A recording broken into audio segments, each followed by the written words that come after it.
ભરૂચ શહેરને વધુ સ્વચ્છ બનાવવા માટે કચરા મુક્ત બનાવવાનું અભિયાન શરૂ કરાયું છે। જાહેરમાં કચરો નાખનારા સામે હવે કડક કાર્યવાહી કરવામાં આવશે। ગંદકી કરનારાને ₹500 સુધીનો દંડ ફટકારવામાં આવશે। પાલિકાએ સેનેટરી ઇન્સ્પેક્ટર્સને આને લઈને જવાબદારી સોંપી છે।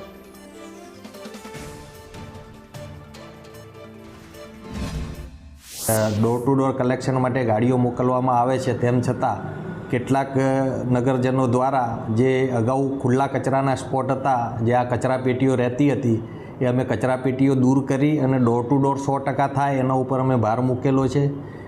તેમ છતાં કેટલાક નગરજનો દ્વારા જે ખુલ્લા સ્પોટના કચરા ઉપર જે કચરો નાખી જાય છે, સવારે નગરપાલિકા ત્યાંથી કચરો ઉપાડે અને કલાક દોઢ કલાક પછી ફરીથી ત્યાં કચરાની થેલીઓ અથવા તો એ નાખી જતા લોકો સામે અમે નગરપાલિકાની એસઆઈઓની ટીમો મૂકેલ છે। દરેકે દરેક 11 વોર્ડમાં અમે નક્કી કરેલ છે કે કયા એવા કચરાના સ્પોટ છે કે જ્યાં અવારનવાર વારંવાર કચરો પડે છે, ત્યાં એસઆઈઓ દ્વારા અત્યારે વોચ રાખવામાં આવી રહેલ છે।